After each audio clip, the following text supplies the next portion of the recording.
Olá, bem-vindo e bem-vinda ao Ponto 3. Estamos começando o nosso encontro semanal para uma conversa bem interessante. E esta semana temos o Dia dos Namorados, que é comemorado pelos casais aqui no Brasil no dia 12 de junho. E assim como o Papa Francisco já falou, o amor se constrói como uma casa. E a casa constrói-se juntos, não sozinhos. Então nós vamos falar hoje sobre os relacionamentos amorosos na atualidade e o que se esperar dessas relações.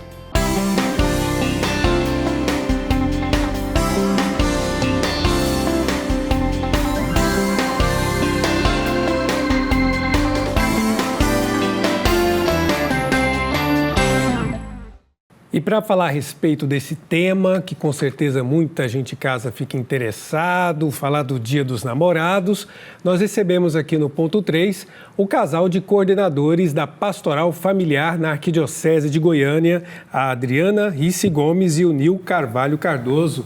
Muito bem-vindos aqui à TV Pai Eterno. Obrigada pelo convite. Muito obrigado pela oportunidade. Exatamente, será muito bom ouvir a partilha de vocês.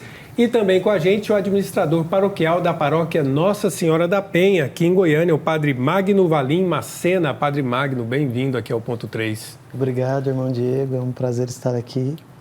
E nós vamos falar de um tema que nesse momento está assim bastante em moda, porque está todo mundo comprando presente, distribuindo presente aí nesse Dia dos Namorados, e tem um bocado de gente que está também se lamentando porque não está ganhando nada, e outros comemorando porque também não estão gastando nada no Dia dos Namorados.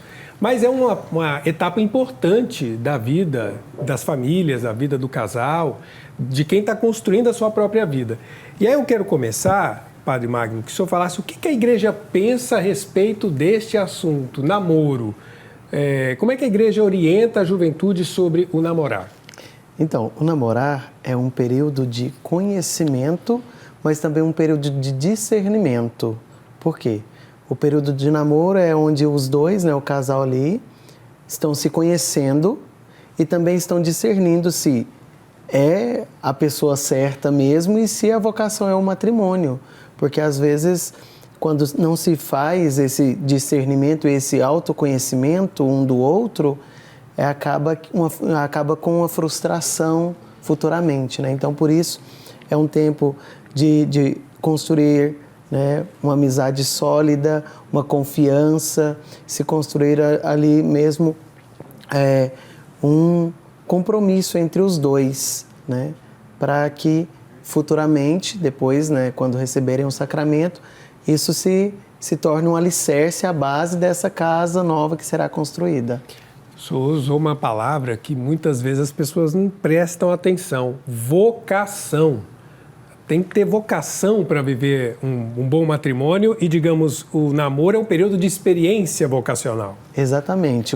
Assim como nós temos os vocacionados para o seminário que fazem encontros para discernir a vontade de Deus, o namoro é esse período para os que querem, acham ou têm como finalidade o matrimônio de discernimento, para entender se realmente essa é a vontade de Deus, se aquela pessoa é a pessoa certa, porque às vezes ali no calor das emoções acabam tomando uma decisão precipitada e isso causa frustração no futuro, Então, por isso, no namoro tem que ter muita calma, muita paciência e construir uma amizade verdadeira e sólida com o outro para construir a base, o alicerce deste novo lar que vem depois com o matrimônio. Outra palavra importante que o Padre Magno está dizendo aqui, depois de falar vocação, amizade. E aí eu pergunto aqui para o casal que está aqui por atuar na pastoral familiar, mas também oferecendo seu testemunho, a Adriana e o Nil. Como é que vocês se conheceram, hein? Como é que começou esse namoro? Conta você, ué.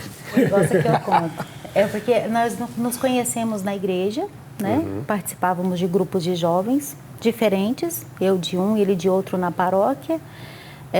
A primeiro instante nem era muito conhecido, víamos muito. E eu não vou negar que eu achava ele um pouco chato. Sério? Chato. Que estranho. Porque o Nil, ele sempre foi uma pessoa ele é muito de liderança, à frente. E às vezes eu me incomodava um pouco com algumas atitudes assim, falava, poxa, mas a gente pensa uma coisa, esse menino fala outra e todo mundo vai no que ele fala. Mas aí, num belo dia, a gente numa confraternização de uma semana jovem, a gente conversou mais e eu vi, não, ele não é tão chato assim. Tão chato.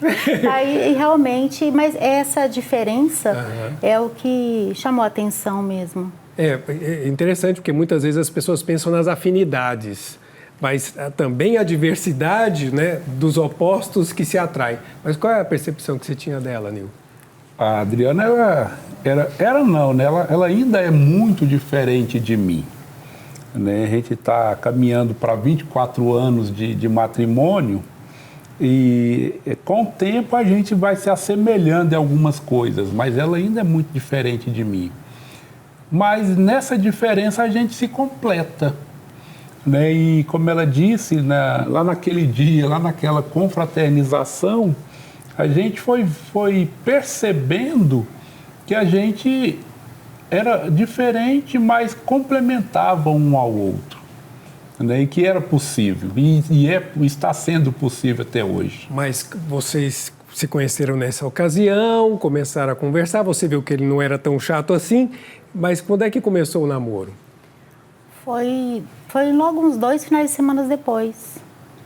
Porque há 23 anos, para quase 24 anos, não tinha essa moda que hoje é muito assim, o ficar, né? Aliás, hoje nem é o ficar mais, né? Muitos, infelizmente, já estão fazendo uma experiência de morar junto. Naquele tempo, não. Realmente era namoro. A gente se conhecia namorando. Ele foi na minha casa, conversou com meus pais, conhecia a mãe dele. Então, ele foi nisso mesmo. Foi muito rápido. E vocês namoraram por quanto tempo? Namoramos 1 ano e meio até o casamento. 1 ano e meio. 1 ano então, e meio. Ou seja, já teve aquele primeiro conhecimento da experiência ali na comunidade, onde vocês se conheceram, mesmo estando em grupos diferentes. Depois quebrou a primeira barreira, começaram a namorar, ainda mais 1 ano e meio até o casamento. Agora, em que momento desse 1 ano e meio vocês perceberam que não, a gente pode dar um passo em vista do matrimônio? É engraçado, eu tinha um pensamento, assim, se eu namorasse com uma pessoa mais de 6 meses, eu acreditava que aquela pessoa, não, se eu passar de 6 meses é porque é para casar. E no que passou de 6 meses, eu acho que é essa mesmo, né? Porque, assim, embora o namoro é tempo de conhecimento, e isso é verdade, mas também é tempo de amadurecimento. E nós casamos muito novos.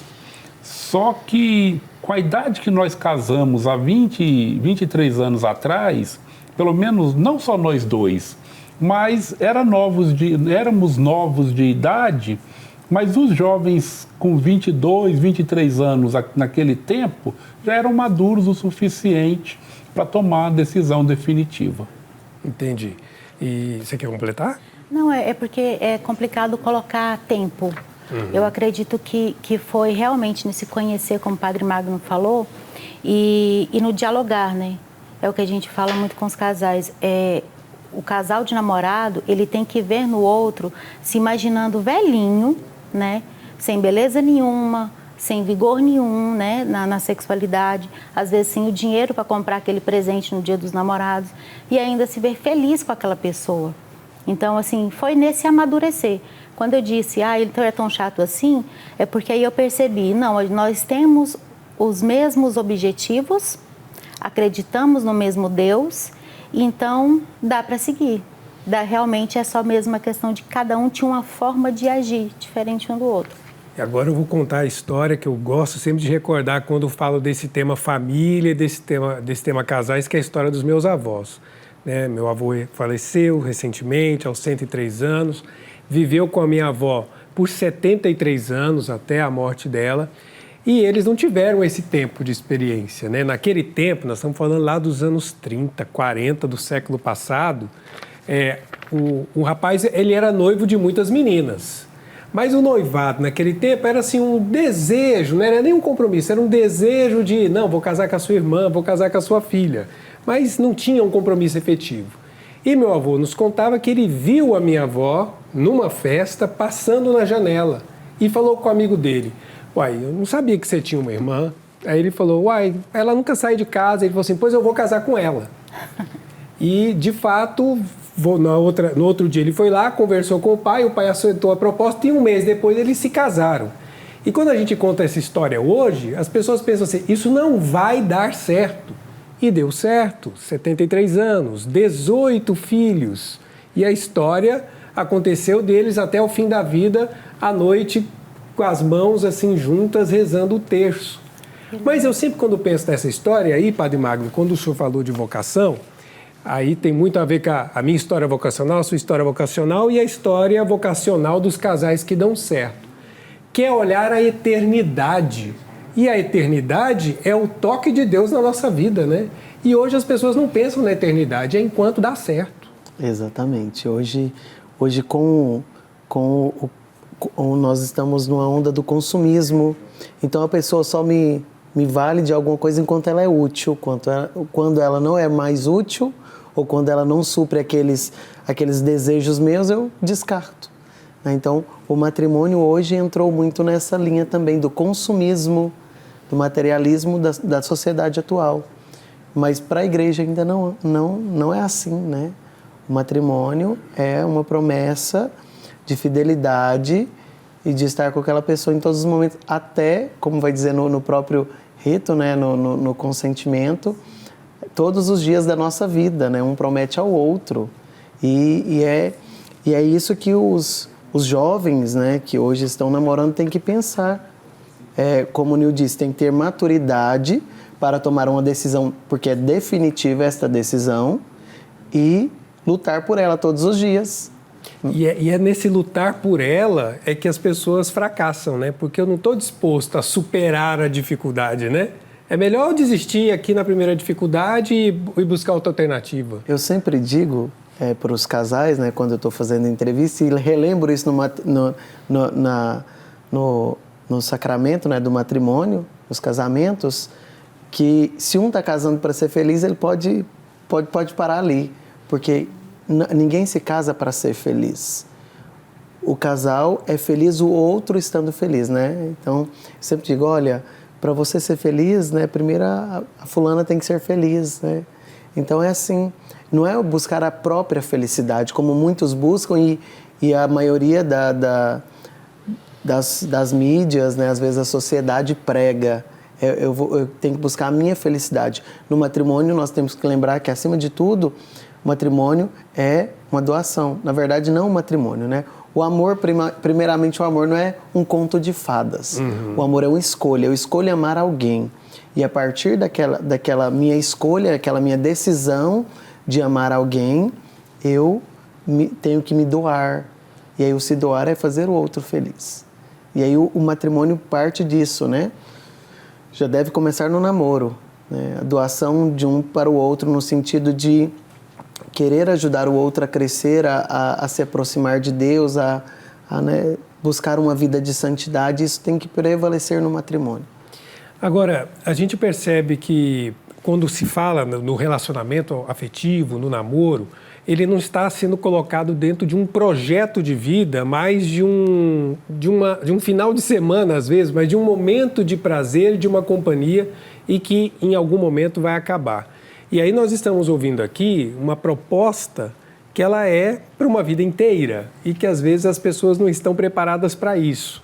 Aí eu queria ouvir de vocês, inclusive como casal coordenador da Pastoral Familiar, que tem filhos com certeza, como é que orientam os filhos hoje que não têm essa visão ou essa expectativa de que tem que durar para sempre a construírem projetos sólidos também na vida amorosa?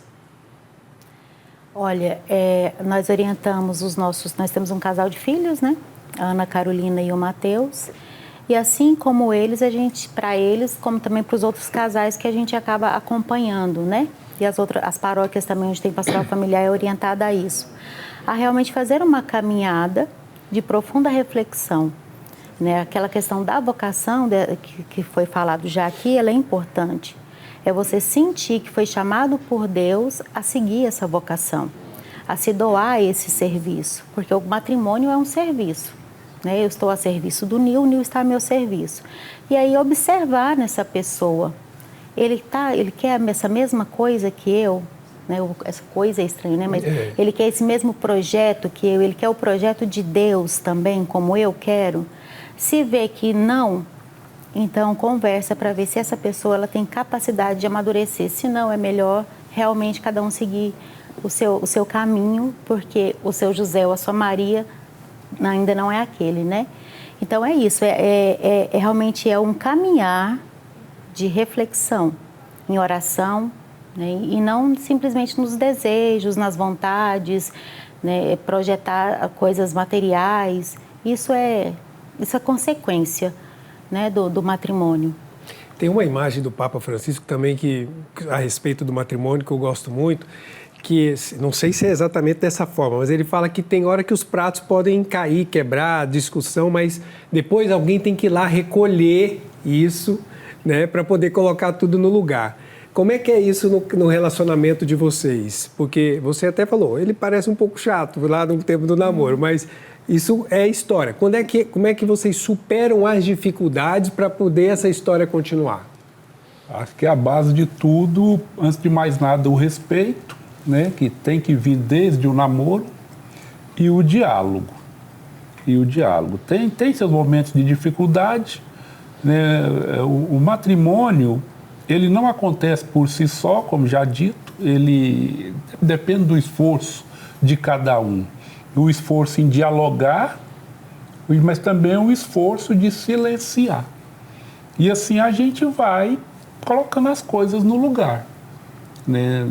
Vai fazer 24 anos de matrimônio, quer dizer que a gente nunca discutiu, nunca brigou? Tem momentos que é tenso, mas resolve a partir do diálogo e também a partir do silêncio.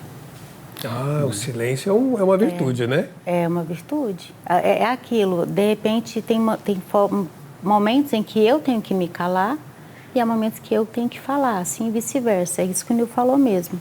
É muito entender a ação do outro diante daquele momento. Né? É muito comum chegar de um trabalho cansado e ali tem um estresse às vezes no trânsito ou a escola. E não só o casal, porque aí o matrimônio depois vem os filhos. É também saber respeitar esses momentos dos filhos, os filhos respeitarem também esse momento com os pais. Até essa questão do diálogo familiar também. E agora eu escuto, agora eu vou falar. Às vezes o filho está cansado, ou o marido está cansado, deixa esbravejar, deixa tudo. Passa ali uns 10 minutos, já está tranquilo, agora vamos conversar? Me conta, o que foi, o que aconteceu? O diálogo sempre resolve. E antes da gente começar o programa, ali na preparação, aconteceu um comentário lá que eu queria até trazer aqui para o programa, que é o lugar da mulher e o lugar do homem no casamento, né? E no relacionamento, no namoro também, em vista do casamento. Tem o lugar da mulher, o lugar do homem, ou os dois constroem juntos essa história, cada um com a sua contribuição, com a sua individualidade? Eu acredito que os dois constroem juntos. É uma parceria mesmo. É claro que nós temos as nossas diferenças e graças a Deus somos diferentes, homem e mulher, né? Graças a Deus, mesmo que fisicamente, a força, a mulher com essa questão de ser mais minuciosa, detalhista, mas é um complementando o outro. Mas o relacionamento, ele é feito a dois. Não basta eu só querer. Eu não amo sozinha, eu não só posso eu servir. Né? No lar harmônico, assim, é complicado falar que esse lugar aqui é do homem, esse lugar é da mulher. Vai depender muito da situação. Né? Assim, a mulher, digamos, a dona de casa, ela está o dia inteiro ali dentro de casa, cuidando da casa, cuidando dos filhos. O marido chega, por mais cansado que ele possa estar, ele tem que reconhecer as dificuldades da mulher ali durante o dia. De repente a pia está suja, está com panelas, está com vasilhas sujas. Não, nesse momento, então, é o lugar do homem ali contribuir com aquilo ali, contribuir com o cuidado das crianças. Né? Olhando historicamente, seria um lugar da mulher. Criança no colo, mimando, amamentando, lavando vasilha, passando roupa, mas para contribuir pela harmonia da casa e o bem-estar da união conjugal, o homem tem que assumir essas tarefas também. Bom, eu vou pedir aqui, eu não combinei essas perguntas que eu vou fazer agora com eles. Nenhuma pergunta é combinada, mas essa especificamente eles não estão preparados. Então eu vou começar com o Padre Magno. Quando a gente olha para, a partir inclusive daquilo que o senhor escuta na pastoral, no confessionário especialmente, podemos dizer que um casamento imaturo é fruto de um namoro que não foi bem encaminhado, um período de experiência bem feito. As pessoas podem ter mais atenção com esse período de namoro, se entregar um pouco mais, deixar o tempo ser maior e não apressar o casamento? Seria por aí? Não podem se entregar um pouco mais, eles devem se entregar um pouco mais, né? Por quê? Porque o namoro é esse período de conhecer. E aí, se eu não conheço o outro profundamente, ou se eu não me deixo conhecer, depois pode gerar desconfiança no matrimônio, né? Vamos colocar um caso que alguém escondeu algo do namorado. Uhum. E aí, quando se casa, que descobre, perde toda aquela relação de confiança que foi gerada, que foi gestada no namoro. Então, o período do namoro é esse período de realmente confiar. Mas também devemos entender aqui, não é? Eu conheci hoje, amanhã eu vou entregar, vou expor toda a minha vida, né? Não é com o tempo ir conhecendo e sendo verdadeiro mesmo, consigo mesmo e com o outro. É preciso ter esta relação de confiança, de conhecimento, para que isso possa dar frutos futuramente. Porque se apressar esta primeira etapa do matrimônio, vai gerar muita frustração, vai gerar talvez muitos problemas posteriores, né? Então, é preciso ser vivido com calma, com serenidade, com tranquilidade, acima de tudo, né? Com muito diálogo, para realmente se conhecer. E para quem não encontrou ninguém, pode rezar para Santo Antônio? Pode. Mas assim, né? Às vezes dizem, né? Santo Antônio é o santo casamenteiro, mas a gente não entende bem, né? Dizem que Santo Antônio é conhecido por ser santo casamenteiro porque ele pagava o dote para as moças que não tinham condições, né? Uhum. Então, daí se gera essa tradição de Santo Antônio ser o santo casamenteiro. Outros dizem que é São José, né? Então, reza para o seu santo de devoção e pede que venha uma pessoa, né? E abra seu coração. Talvez você ainda não encontrou porque está procurando o lugar errado. E é sobre o lugar, Adriana, que agora você vai dizer para as pessoas que você achou o seu esposo na igreja. Né? Não sei se você rezava para Santo Antônio e para São José, mas tem muitas pessoas que ficam nessa ansiedade porque não encontram essa pessoa. Será que elas estão procurando no lugar errado? Onde é que elas podem procurar? Olha, pode acontecer mesmo de estar procurando no lugar errado. E eu penso que a gente tem que ficar assim em oração, não ficar achando que somente fazer a oração, fazer a novena, assim eu vou achar a pessoa. Também não é bem por aí, né? Eu penso que a pessoa também tem que olhar para si mesma, né? E ver as atitudes, o que ela pensa, né? o que ela deseja do outro. Porque, de repente, ela também está com um pensamento que não vai achar. Não existe um príncipe encantado. Porque o que existe são homens, eu vou falar para as mulheres, são homens reais, né? Que também têm as suas fraquezas, as suas dificuldades, né? Em relacionar, em transmitir, às vezes, um afeto. Mas a oração, ela é a base de toda a nossa vida, né? Sem ela, é o alimentar da nossa alma. E pode sim estar procurando lugar errado também. Pode acontecer de achar numa boate, num barzinho? Pode, claro que pode, mas é muito mais fácil e mais tranquilo achar num ambiente onde a gente tem a presença de Deus. É na igreja, num grupo de jovens, né, no momento do encontro, no retiro, né, porque daí realmente vai conhecer a pessoa limpa. Né? Sem máscara. Sem máscara, exato. Às vezes sem máscara mesmo, sem maquiagem, sem algum artifício de alguma bebida, né? Ela vai estar solta por si só e não com alguma coisa influenciando. Então, exatamente. O lugar sim influencia. Exatamente. E às vezes as pessoas, inclusive, recorrem muito a aplicativos, essas coisas, né? E é algo muito artificial. E aquela pessoa que está ali na foto do aplicativo, ela não existe no mundo real, no dia a dia, no café da manhã, no almoço, no jantar, né? Essa pessoa você conhece com o tempo, e a gente falou muito desse tempo aqui ao longo do programa. Mas começou a namorar, e quando é que termina de namorar, hein, Adriano? Continua namorando até hoje? Deve continuar namorando mesmo. Não, estou perguntando para você, você continua namorando até hoje? E nos esforçamos para namorar até hoje. Né? Eu falo nos esforçamos até pelas responsabilidades que a gente assume na igreja, mas é preciso continuar namorando mesmo depois do matrimônio. Mas nem sempre namorar significa que vai passear, né? Vai para um cinema, vai tomar um sorvete, nada disso. Namorar em casa mesmo. A gente faz isso muito, a gente senta muito, vai assistir um filme, vai até preparando os encontros. Na gentileza com que se, e no respeito com que se tratam, né? Só uma adenda aqui que o Padre Magno falou da questão da oração, né? Para os pais, é importante, assim que ter o filho, às vezes até na gestação, já começar a rezar pela vocação e pela pessoa dessa criança que vai nascer. Né? Se a vocação for matrimonial, que venha uma boa pessoa para ele ou para ela no futuro. Né?